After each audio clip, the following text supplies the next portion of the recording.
Alright, where was I? Let's see. UV texture editor. Okay. I'm going to turn on this color box thing. This is going to tell me which UVs are flipped by being pink and which UVs are being overlapped by being purple or darker colors. I'm going to make sure I'm in UV mode. I'm going to shift right click to get my favorite tool. And I'm going to look for these problem areas here. Ooh. And I'm going to just unwrap them. No, that's not the way I want to go. There we go. Yeah.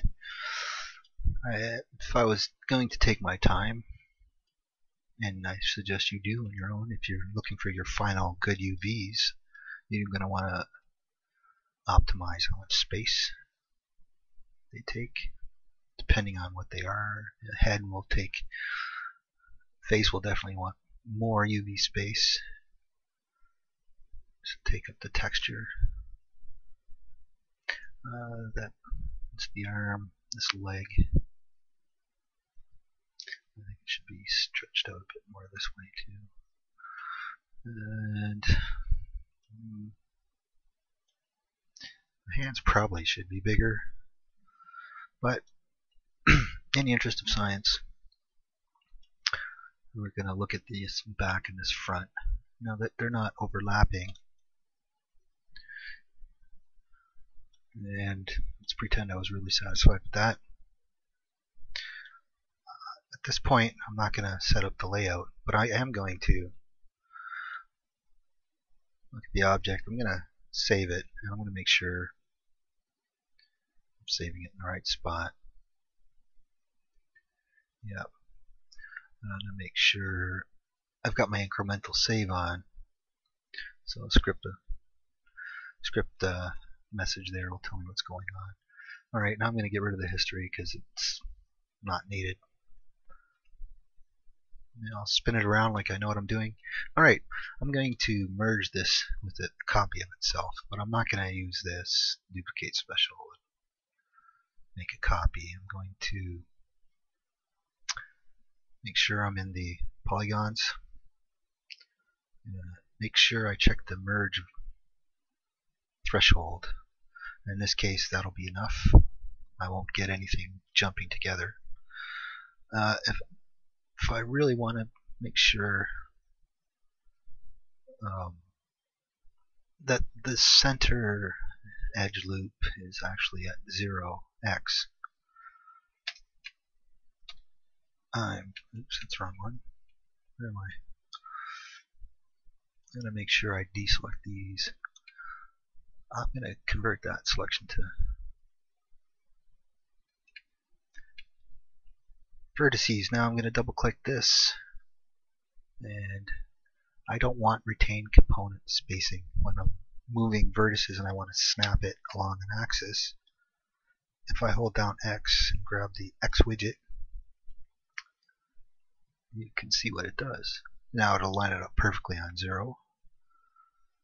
And if I mirror it and merge it, everything should work great. So there's no history on that object. There's no transformation.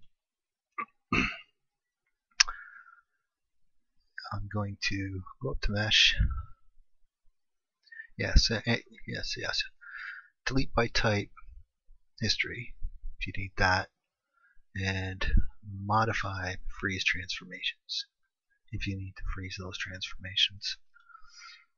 Now I'm going to go up to mesh, mirror geometry. I want to make sure I'm mirroring it along X because that's the way it's worked.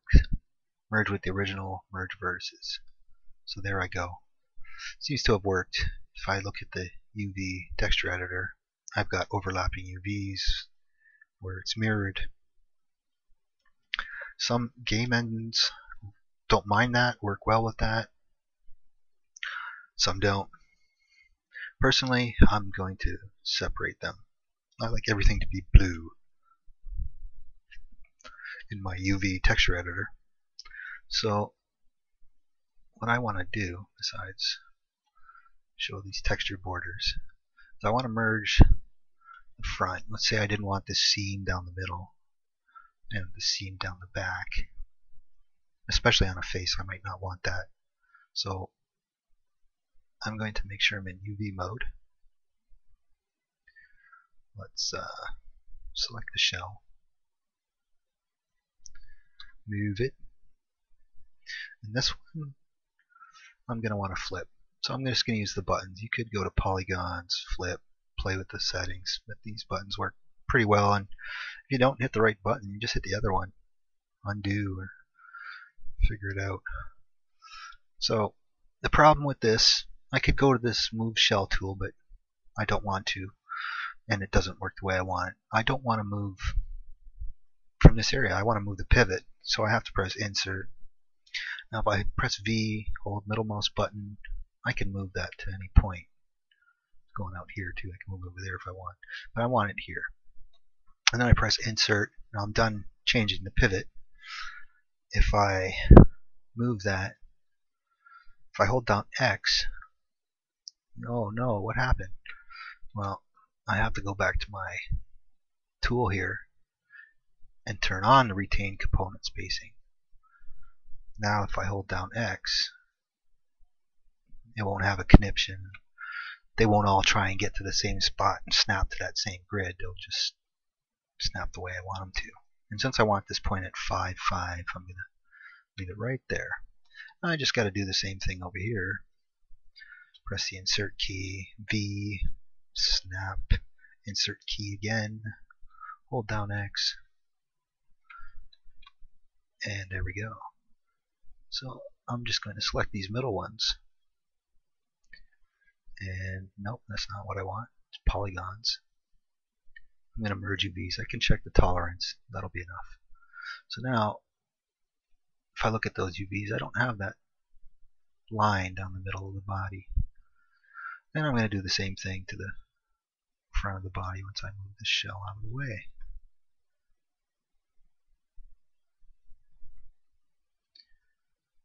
Now, it's just a matter of, well, I should have done it this way, it's just in case. I select the wrong one and I have to move it around. I'm going to select the shell. Yeah, there's the right one. And then this one, I'm going to select the shell again. Move this guy over here. He's going to get mirrored with a button because it works.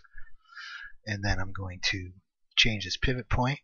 I'm going to hold V and middle mouse drag to the point. Press insert to get out of that mode. Hold X. Put him at 5, 5. Now which one was that? This guy? Okay. I'm going to do the same thing here. Insert, V, middle mouse drag, insert, hold down X, put them there. Now I'm just going to marquee select these guys in the middle. That looks right. Polygons, merge UVs. And as you can see, there's no front seam. So all I'll have in this guy is a seam at the crotch. And of course the head. But the last thing you can do, so let's move that around and play with it, make sure UVs are relatively sized. I can go here, well, before I go anywhere, let's just save the scene. Get rid of the history. Now I'll go back here. I'm going to, what is it, the tool? No, it's polygons again. I can go to the layout tool. I want it single, I don't want overlapping. I don't want to pre-scale it. I am going to flip, pardon me, I am going to flip reverse because I want them all blue. I want a 1024 map, and I want it in a full square here of 0 to 1. So if I do that, it flips all the ones that needed flipping, and well, that's not too bad. The only problem is if you look at these UVs here that are close together, you might run into problems in certain engines. Any application really tends to not like UVs at the edge, UVs shells close together. So I'm just going to move them around a bit more, the first thing I'm going to do is scale them in that much. Now I'll actually break down and use this move shell tool. If you see it, you get in your translate mode, it'll just grab the whole shell for you. Yeah, what do I want to do with that? I could rotate it. And that one I can move over there. So basically, you're just finding the optimal way to lay out your UVs. And move that there. Gotta click that shell again. And I think as soon as you move the transformation tool, that shell selection thingy sort of goes away.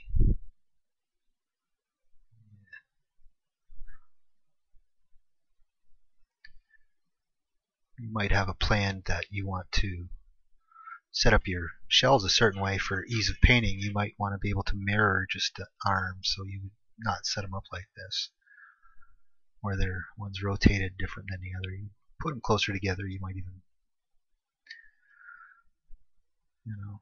seam them temporarily. But that should give me no problems. I've got spacing between the shells and around the edges. And on that happy note, I'm going to save my scene. And now I can paint it either in Maya with the paint tool, which means I have to assign edit textures, but I'm sure I'm running out of time, or paint it in Mudbox or ZBrush or anything else where I can just paint these. Now with decent UVs, you shouldn't have any problems with the brush skipping no matter what program you're in, or you'll have less of them anyway. And that is going to be all. Hope it helped.